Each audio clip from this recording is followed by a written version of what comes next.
Nous sommes en 1994 et la ville de Montréal est assiégée. Les Hells Angels et les Rock Machines se battent jusqu'à la mort. C'est une guerre pour le contrôle du commerce de la drogue. On pouvait faire des milliards par année avec la drogue. Un homme est à l'origine du conflit. Le chef des Hells Angels, Maurice Mom Boucher. J'ai été le premier à le voir tuer quelqu'un. Mom Boucher veut le contrôle total au Québec. Peu importe le prix. Il était dans son monde. Il pensait qu'il était le roi, qu'il était intouchable.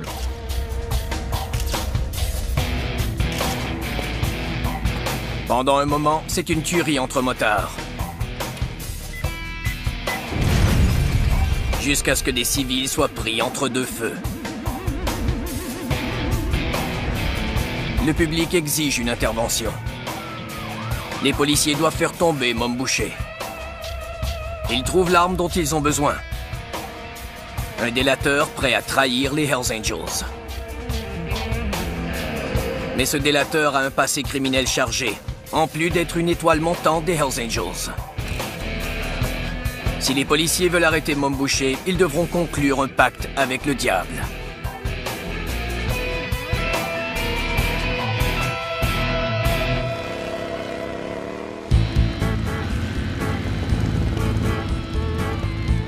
Les Hells Angels s'implantent au Canada en 1977. Leur repère est à Montréal, au Québec. Les Québécois semblent immédiatement embrasser le mythe romantique du motard rebelle qui fait la fête. Le mythe autour du groupe exalte l'imagination de plusieurs jeunes hommes.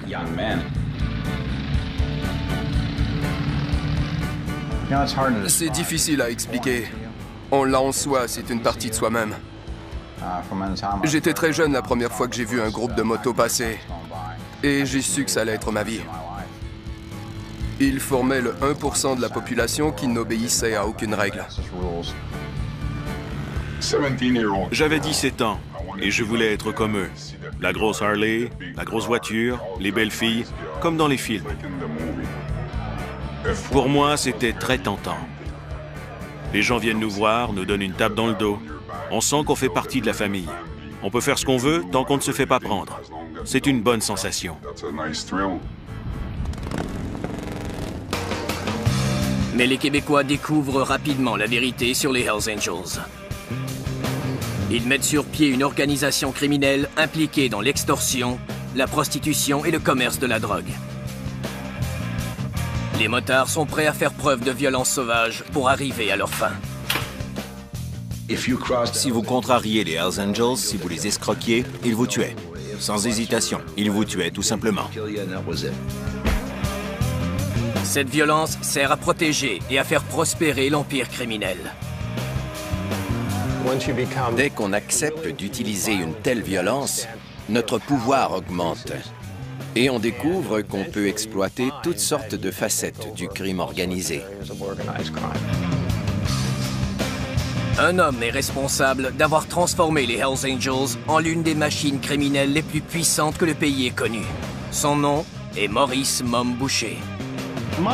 Mom Boucher était le dur à cuire montréalais par excellence. Il vient d'Hochelaga-Maisonneuve, un quartier dur et défavorisé. Il est grand, fort et violent.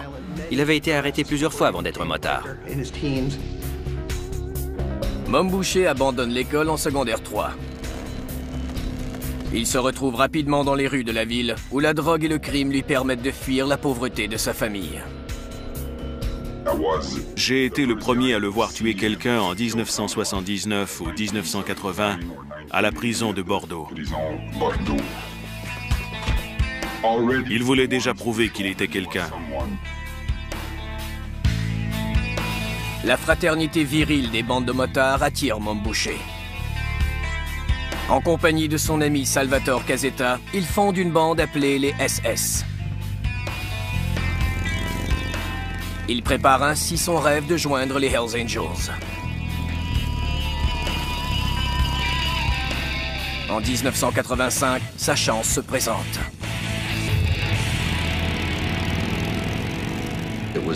C'était très tranquille avant les fameux événements de Lennoxville.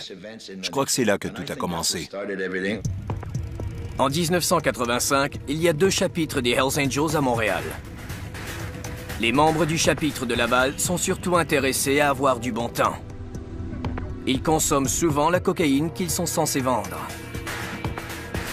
Les Hells Angels du chapitre de Sorel, un chapitre plus axé sur les affaires, en ont assez. Il est temps de passer un message à la manière des Hells Angels.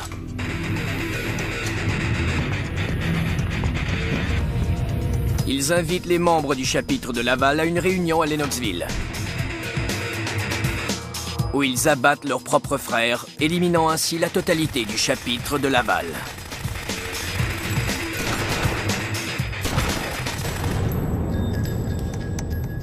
Les Hells Angels ont alors fait monter le niveau de terreur, d'intimidation et de violence. On n'avait jamais vu des motards comme eux. Les motards devenus tueurs font une erreur coûteuse. Un membre de la bande rivale survit. Il se rend immédiatement à la police et dénonce les assassins de Lennoxville. Les policiers arrêtent près de la moitié des Hells Angels du Québec. C'est une chance pour Mom Boucher. Il y a eu un vide au sein de l'organisation. Alors des hommes comme Mom Boucher ont soudainement postulé et sont très rapidement devenus des Hells Angels. Salvatore Casetta, le vieil ami de Mom Boucher, est dégoûté. Il refuse de le suivre dans les rangs des Hells Angels. Casetta pensait qu'il fallait être brutal pour tuer des frères. Il a juré de ne jamais travailler avec eux. Alors il a fondé les Rock Machine. C'est la fin de l'amitié entre Salvatore Casetta et Mom Boucher. À tout jamais. Mom Boucher joint les rangs des Hells Angels et c'est le début de la guerre des motards au Québec. Les Hells Angels et les Rock Machine s'affrontent dans une guerre totale pour le contrôle du commerce de la drogue dans la province. Les guerres de motards ont commencé en 1987, quand Mom Boucher est devenu un Hells Angels.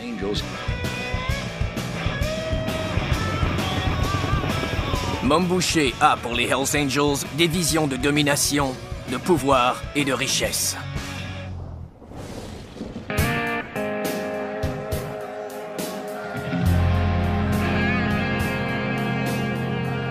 Il veut le contrôle total de tout le commerce de la drogue au Québec, y compris celui des bars déjà gérés par les Rock Machine.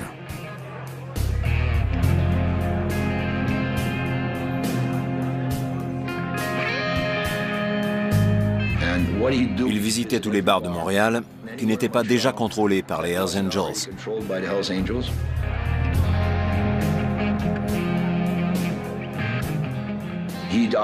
Il forçait le revendeur sur place à acheter sa drogue pour la vendre dans le bar. Ou bien il forçait le propriétaire à laisser ses hommes le faire. S'il refusait, le bar brûlait.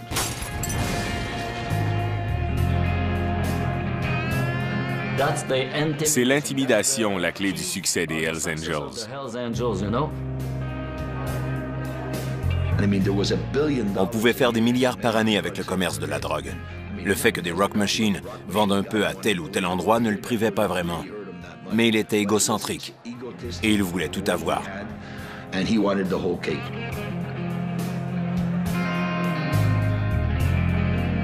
C'est une guerre sanglante de territoire qui commence.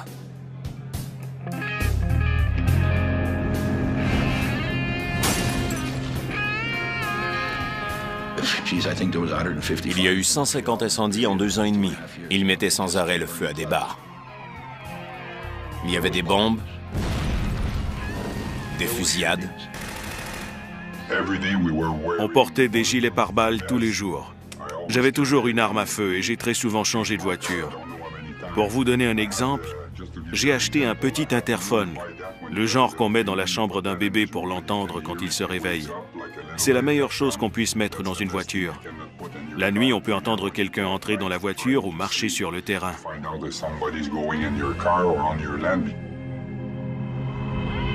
Au début des années 90, Mom Boucher devient le chef incontesté des Hells Angels de Montréal.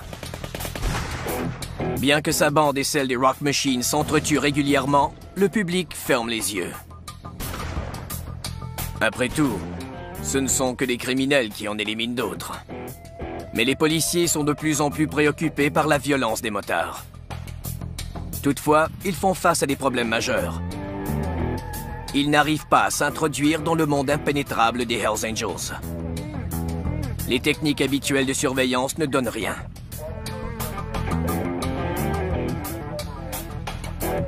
C'est presque impossible pour les agents d'infiltration de s'introduire parmi les Hells Angels. Les motards réussissent à éloigner les policiers grâce à leur processus d'adhésion simple mais efficace. On entre d'abord dans les Hells Angels en étant sympathisant. Pendant environ 1 an, le sympathisant est l'esclave des motards. Il transporte leurs sacs, les conduit où ils veulent et il est toujours à leur entière disposition. Quand il a fait ses preuves, à travers le crime, en vendant de la drogue, en tuant ou en battant quelqu'un, il devient alors une recrue. Ça prend au moins 5 ans pour gravir les échelons et devenir un membre. Peu de corps policiers peuvent se permettre d'attendre 5 ans avant de lancer une enquête. Sans enquêteurs à l'intérieur de la structure des Hells Angels, on ne peut procéder à des arrestations significatives. Le mieux que les policiers puissent faire est d'arrêter des motards dans l'espoir que leurs visages correspondent à des noms qui circulent dans la rue. Mais la situation est sur le point de changer. Un super espion donne aux policiers l'accès au monde secret des Hells Angels. Danny Kane vient d'une petite ville du Québec. Trop pauvre pour élever leurs 3 enfants, ses parents l'envoient vivre avec un oncle qui n'a pas d'enfants. Je crois que ça a beaucoup contribué à faire de lui un solitaire. Danny n'a jamais été un bon élève et il a aimé les motos dès l'âge de 16 ans. Il était ambitieux, mais aussi paresseux. 2 traits de caractère partagés par plusieurs motards. C'est comme ça qu'il a commencé à faire des introductions par effraction et à vendre de la drogue et des armes. De là, les choses ont empiré. Puis, il a acheté une moto.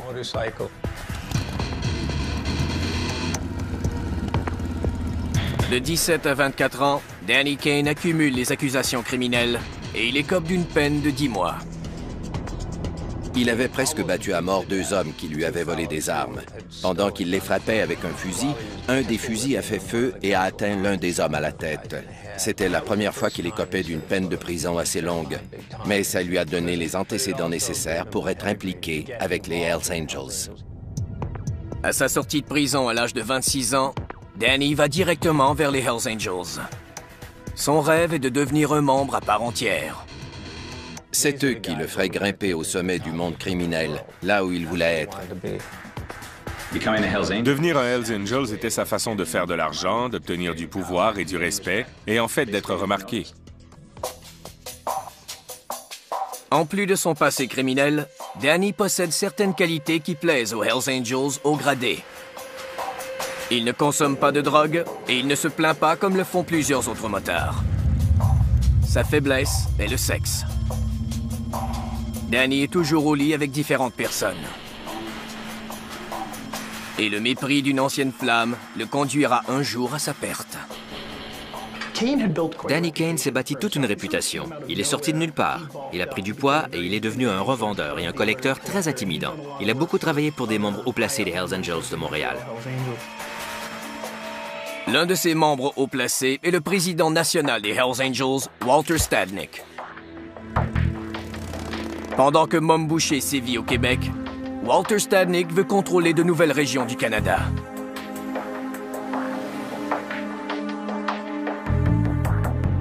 Mais tous ne partagent pas son rêve. On a d'abord empêché Walter d'établir des relations avec les motards de l'Ontario, les Los Brovos, la bande la plus puissante du Manitoba, et les Satan's Choice, qui régnaient en Ontario. Ces deux bandes avaient déjà rivalisé avec les Hells Angels partout dans le monde, par le nombre d'adhésions et de chapitres. Et ils avaient conclu le pacte d'empêcher les Hells d'entrer sur leur territoire. Walter Stadnick trouve donc un moyen ingénieux pour atteindre son objectif. Il décide de former sa propre bande, les Demon Keepers. Son plan est simple et astucieux. Il s'agit de mettre sur pied une nouvelle bande qui fournira de la drogue à bas prix. Walter Stadnick choisit Danny Kane pour diriger l'opération. Danny Kane ne découvrira la partie secrète et sinistre du plan de Walter Stadnick que quelques mois plus tard. Pour l'instant, il est ravi. Danny était au 7e ciel parce qu'il était le chef des Demon Keepers. C'était lui qui menait la bande. Il se disait, si j'ai du succès, ce sera mon laissez-passer pour devenir un membre à part entière. Il y a eu des problèmes dès le début. Je n'ai jamais entendu parler d'une situation où l'on demande à quelqu'un de s'établir dans une nouvelle région pour créer un nouveau chapitre, alors qu'il n'y connaît personne. C'est inhabituel. Sans relation, les Demon Keepers se rendaient dans les bars et les bars de danseuses et tentaient de vendre de la drogue à des inconnus. Ils sont francophones dans une région très anglophone. On les remarque aisément.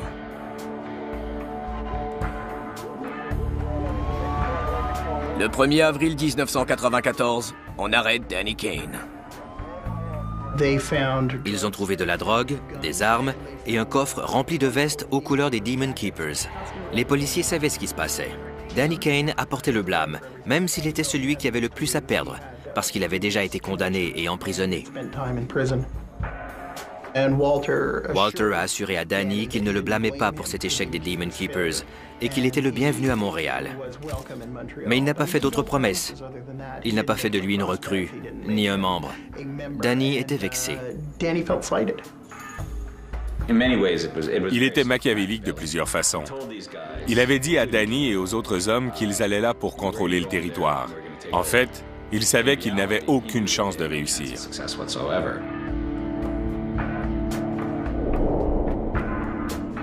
En prison, Danny réalise qu'il n'était qu'un pion dans le plan de Walter Stadnick. Les Demon Keepers étaient voués à l'échec et ont servi à détourner l'attention des policiers de Stadnick et de son plan d'expansion dans l'Ouest. Danny Kane a réalisé que Stadnick l'avait utilisé pour faire diversion. Mais Danny refuse de jouer les pantins. Il se met à élaborer un plan pour faire tomber Walter Stadnick, Mom Boucher et les Hells Angels.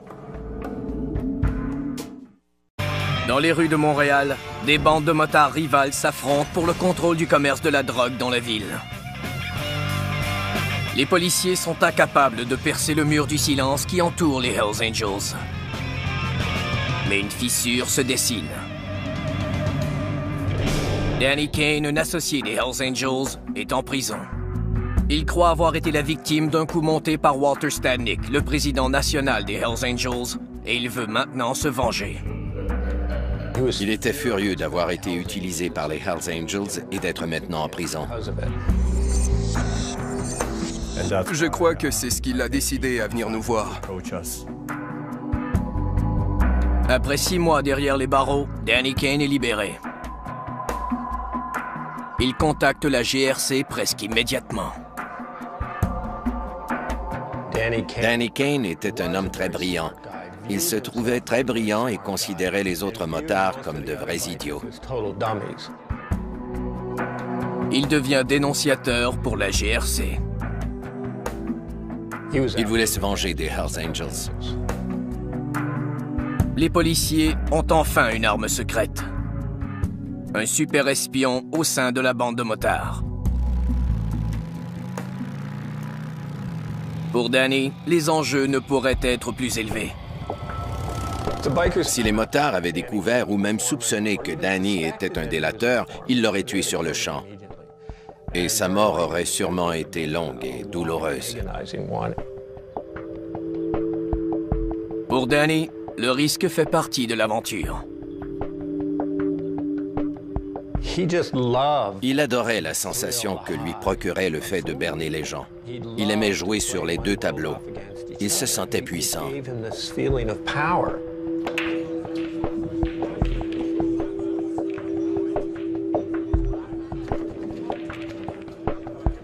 Maintenant délateur pour la police, Danny Kane retourne au repère des Hells Angels, où il est accueilli à bras ouverts.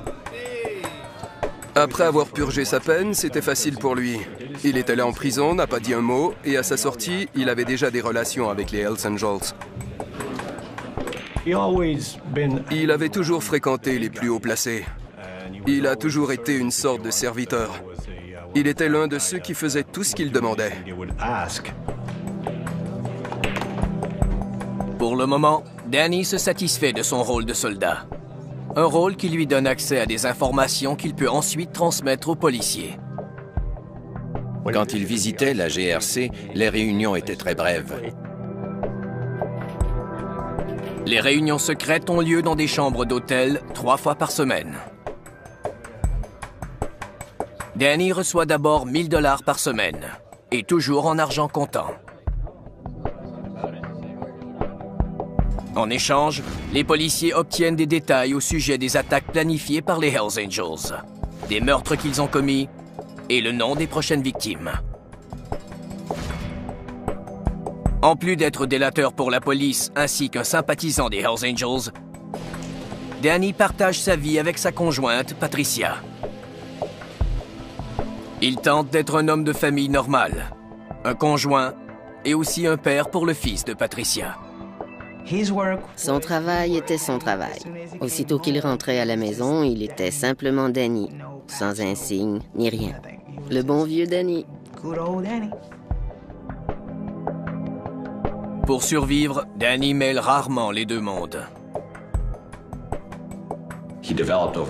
Avec le temps, il avait développé une capacité phénoménale à séparer ses différentes vies.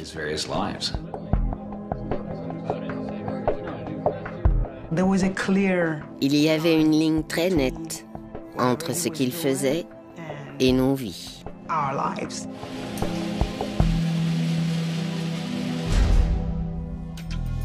Danny passe toutefois la majeure partie de son temps avec les Hells Angels. Il passait 99% de son temps dans ce milieu. Tout le reste était secondaire. Sa famille et son enfant étaient secondaires. Les emplois qu'il avait étaient secondaires. Quand on est avec les Hells Angels, on est à leur service 24 heures sur 24, 7 jours sur 7. On a des téléavertisseurs et des téléphones cellulaires. On doit être disponible quand ils en ont besoin ou on leur doit des explications. Et il doit même se rendre au gymnase tous les jours.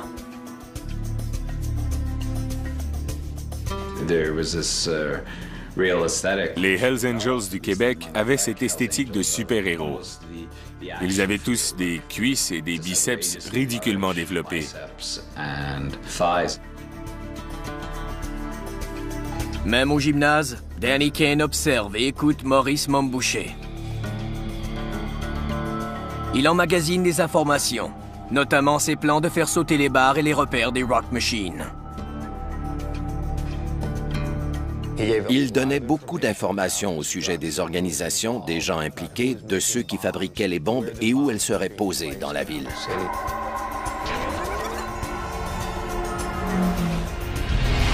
Après 5 mois, Danny Kane reçoit 2 000 $ par semaine pour ses rapports à la GRC.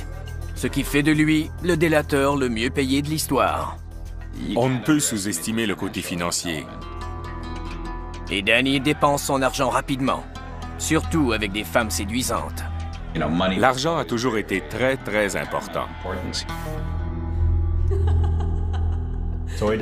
L'argent lui permettait de faire la fête avec les hauts gradés et d'avoir les femmes qu'il voulait. Il pouvait vivre à 100 000 à l'heure et il adorait ça.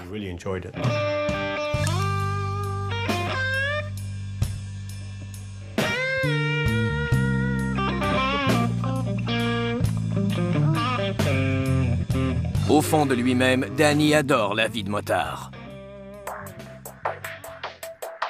Il rêve toujours de devenir un membre à part entière des Hells Angels. Pour prouver sa loyauté, il a certaines responsabilités. Au début, il était considéré comme un expert en explosifs. Il avait fait sauter et avait lancé des bombes incendiaires sur plusieurs établissements et plusieurs bars. Et il avait fabriqué beaucoup de bombes. La guerre des motards se poursuit et l'engagement de Danny Kane auprès des Hells Angels devient plus sérieux et plus sinistre. Les policiers sont dans une position dangereuse. Ils couchent avec un criminel connu et très rusé. Lors des réunions avec les policiers, Danny ne s'incrimine jamais. Si je devais parler de crimes que j'ai moi-même commis, je blâmerais quelqu'un d'autre. Et c'est ce que Danny Kane a fait pendant tout le temps où il était délateur. Les policiers ont besoin de Danny et de ses informations privilégiées. Ils veulent désespérément faire tomber Mom Boucher. Donc, ils ferment les yeux sur les activités criminelles de Danny. Ce n'est pas en étant plus catholique que le pape qu'on arrive à infiltrer les Hells Angels ou toute autre mafia. On joue selon les règles. On respecte les limites. Et tant qu'on n'est pas au courant d'un acte criminel qu'un délateur a commis, on doit persévérer en espérant obtenir toujours plus de renseignements.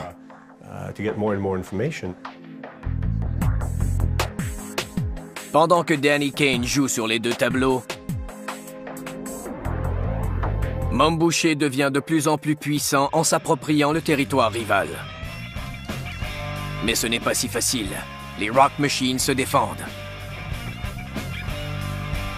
On doit recruter des gens qui s'opposent à ce que les Hells Angels tentent de faire. Les Rock Machines commencent donc à recruter des petits truands et des revendeurs de drogue indépendants pour renforcer leurs troupes dans la guerre qui les oppose aux Hells Angels de Mom Boucher. On était certain qu'on les frapperait tellement fort qu'ils ne sauraient pas d'où ça venait. La tentative de Mom Boucher de prendre le contrôle du crime organisé au Québec se transforme en une guerre totale. J'imagine qu'ils ont compris qu'ils avaient des opposants.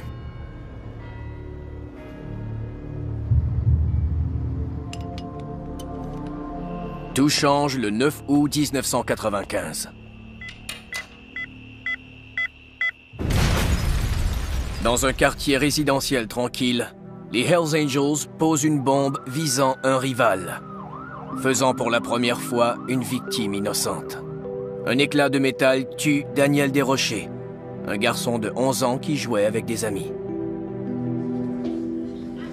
Le public, indigné, demande à la police d'agir immédiatement. Mais les autorités se sont-elles croisées les bras trop longtemps?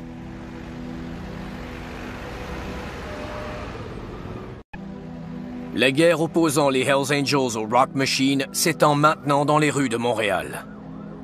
Le public est indigné par la mort du jeune Daniel Desrochers, 11 ans. Les motards ont dépassé les bornes. On demande aux autorités d'agir. Ce qui me dérange dans cette histoire, c'est qu'ils ont utilisé une commande à distance. Ils n'étaient pas à 5 km plus loin, ils étaient juste de l'autre côté de la rue. Ils ont vu l'enfant sur le trottoir. Il n'y a aucun doute. Ils s'en fichaient. Ils avaient un travail à faire et c'est tout. Quand ils ont déclenché l'explosion, ils s'en foutaient complètement.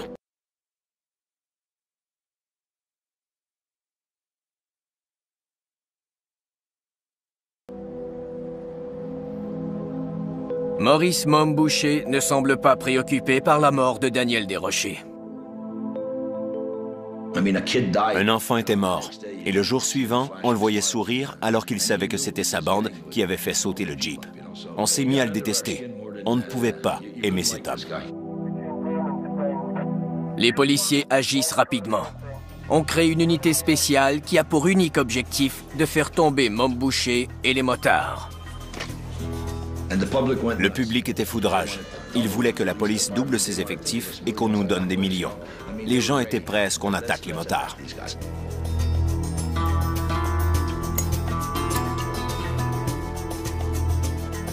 D'autres chapitres des Hells Angels et de bandes de motards tentent de convaincre Mom Boucher de mettre fin à la guerre. Leur motif est la cupidité. Une plus forte présence de la police les empêche de conduire leurs activités illégales. La majorité des Hells Angels au Canada, puis tous les Rock Machine et les Bandidos du monde entier voulaient qu'on fasse la paix là-bas.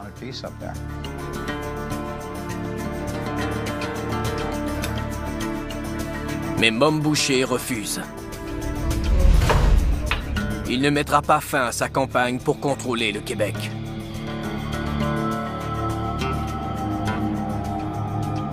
Les policiers cherchent n'importe quelle raison pour le faire emprisonner. On l'arrête pour un délit mineur. Possession illégale d'armes à feu. Je ne crois pas qu'on l'ait interrogé plus de quelques minutes avant qu'il ne dise « Parlez à mon avocat. Je ne veux pas vous parler. » Il méprisait la police. Après seulement 6 mois en prison, Mom Boucher est libéré. Mais derrière les barreaux, il reçoit des nouvelles inquiétantes. Un policier s'est vanté d'avoir eu accès à un délateur parmi les Hells Angels. Mom Boucher veut maintenant découvrir le traître à tout prix. Il ne faisait plus confiance à personne. Il avait une courte liste de délateurs potentiels.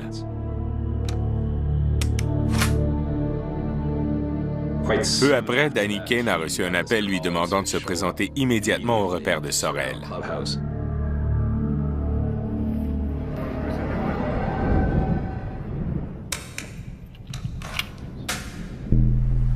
Il était évidemment terrorisé.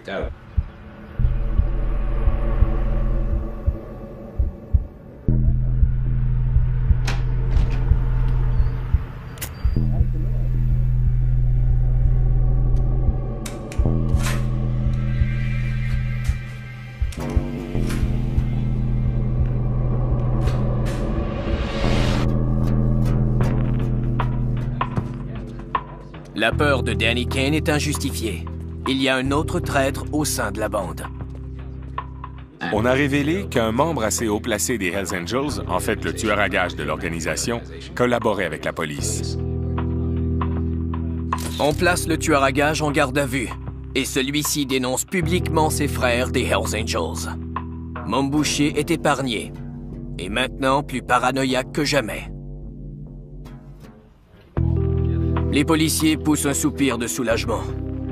Leur super espion n'a pas été démasqué. Ils ont encore une chance de faire tomber Mom Boucher. Mom Boucher reste convaincu de la présence d'un espion dans la bande. Danny Kane doit donc passer un test. On lui demande de commettre un meurtre. Toujours désireux d'étendre ses activités dans l'ouest du Canada, Walter Stadnick invite David Boyko, le motard le plus respecté de Winnipeg, à une fête des Hells Angels à Halifax. Durant la fête, un membre des Hells Angels, Donald Magnuson, provoque une bagarre avec Boyko. Le jour suivant, on a retrouvé le corps de David Boyko à Dartmouth, de l'autre côté de la baie d'Halifax. Tout le monde savait que Magnuson l'avait tué.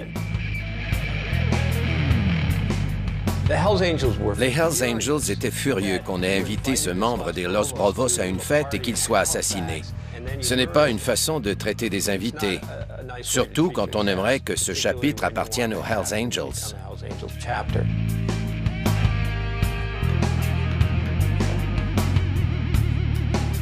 Mom Boucher a maintenant la chance de tester l'allégeance de Danny Kane.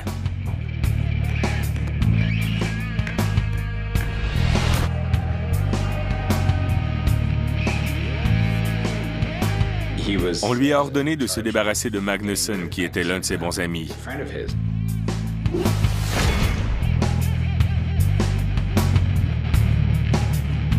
Ça l'a rendu très anxieux. Ça le mettait évidemment dans une position terrible. Assassiner Donald Magnuson satisfera Mom Boucher et permettra à Danny Kane d'obtenir un statut plus élevé parmi les Hells Angels. C'est ce qu'il veut désespérément. Mais c'est un sérieux problème pour les policiers qui utilisent ses services. On ne peut pas tuer des gens librement quand on est délateur pour la police.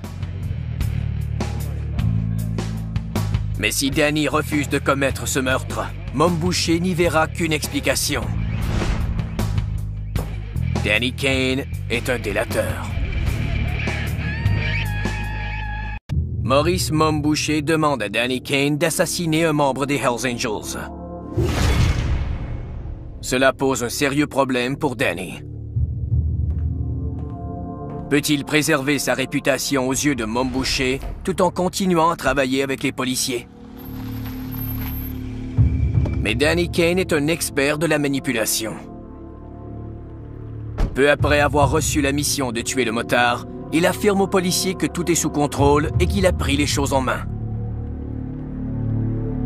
Selon ses dires, il a retourné la situation contre Mom Boucher. Il propose à Mom Boucher une idée qui plaît au chef de la bande. Établir une nouvelle règle chez les Hells Angels. Si un membre à part entière doit être assassiné, le meurtre doit être commis par un autre membre à part entière. Il savait que Mom Boucher voulait à tout prix exercer son autorité à tous les paliers et qu'il en profiterait pour s'élever au-dessus des autres pour faire cette grande déclaration au sujet des assassinats de membres à part entière.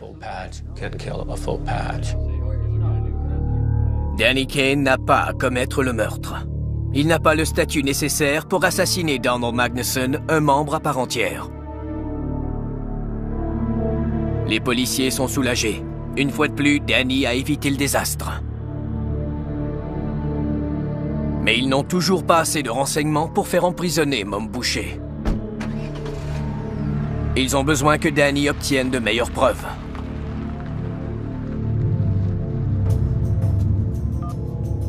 Danny passe près de 2 ans à tenter de gravir les échelons des Hells Angels.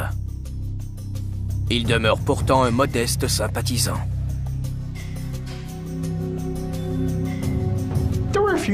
Il y avait quelques problèmes qui empêchaient Danny de monter. Ils avaient des soupçons sur ses activités.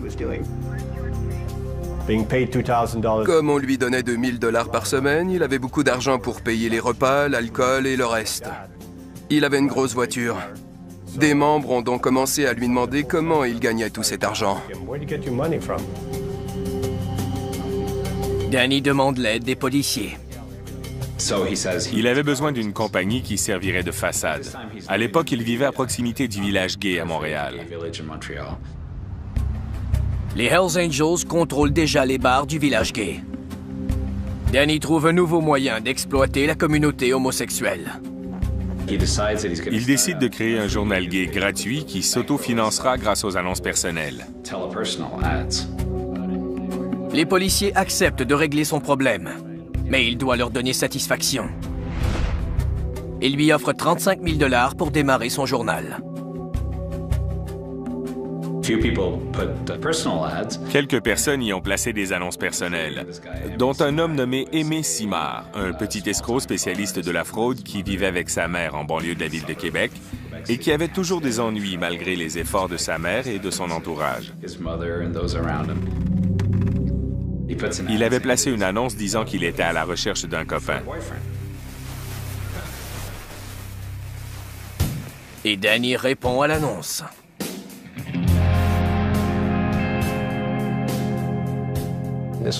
C'était l'euphorie. Il avait du plaisir avec lui, il était amusant.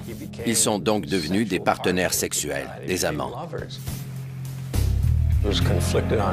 Il était en conflit sur le plan sexuel. Il était marié et il avait un enfant. Mais il avait aussi des tendances homosexuelles. Il cachait ses relations avec des gens comme Aimé Simard aux Hells Angels, qui n'acceptent pas les relations homosexuelles. Les pédophiles, les délateurs et les homosexuels sont tous perçus de la même façon par la majorité des motards du monde entier. Pour Danny, Aimé Simard est un jouet et quelqu'un qu'il peut aisément contrôler. Parce que Simard est fou de lui et de son mode de vie criminel. Aimé Simard voulait vraiment faire partie du monde très viril des motards.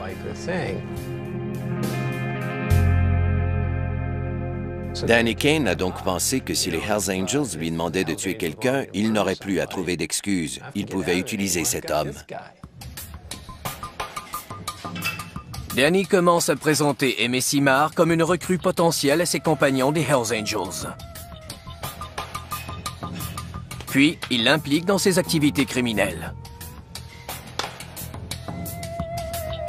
Mais il regrette rapidement de l'avoir mêlé à ses affaires. C'était le caractère d'Aimé Simard. Il parlait et se vantait à tout le monde de tout ce qu'il faisait et il semblait totalement incapable d'en comprendre les conséquences. Après quelques mois, Danny Kane constate qu'Aimé Simard est un fardeau. Les Hells Angels ont rapidement conclu qu'il causait plus de problèmes qu'autre chose. Danny contacte de moins en moins les policiers et ces derniers deviennent impatients. Ils se demandent si Danny Kane préfère être un motard plutôt qu'un délateur. Ils mettent de la pression. Ils veulent des renseignements qui leur permettront de procéder à des arrestations.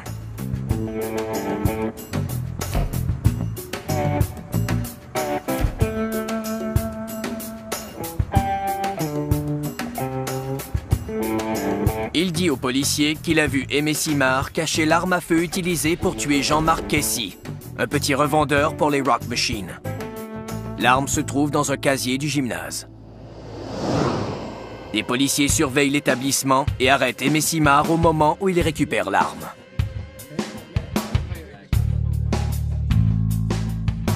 En détention, Aimé Simard se confie aux policiers.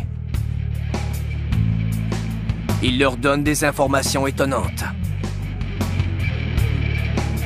Une histoire qui changera tout pour le super espion des policiers, Danny Kane. Il s'est mis à parler d'un meurtre commis à Halifax et dont aucun des policiers de Montréal n'avait entendu parler, c'est-à-dire le meurtre de Robert McFarlane.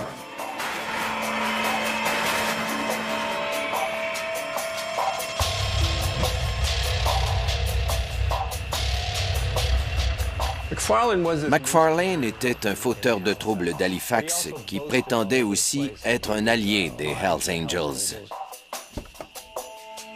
Les motards n'appréciaient pas et il l'avait averti. Il n'en a pas tenu compte et ils l'ont finalement tué.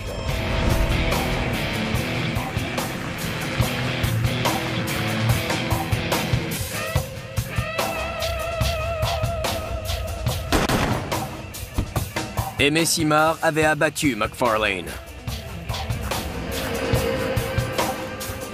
Mais il avait un complice.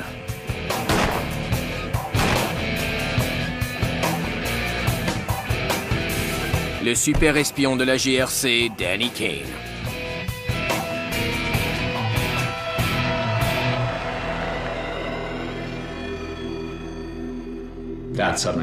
C'est devenu un vrai problème pour la GRC. Les policiers de Montréal doivent piéger Danny. On le convoque à une réunion.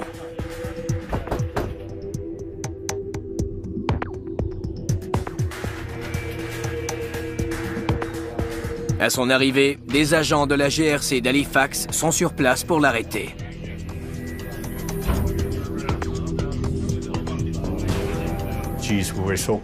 On était si près du but et on devait tout recommencer.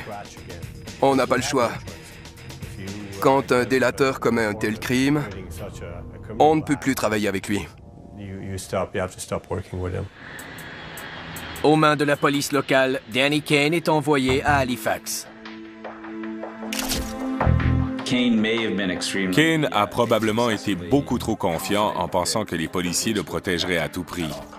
Il croyait pouvoir dénoncer Aimé Simard et que même si ce dernier le dénonçait à son tour, les policiers s'arrangeraient pour qu'il ne soit pas arrêté pour le meurtre de McFarlane ou pour tout autre crime dont Aimé Simard aurait été au courant.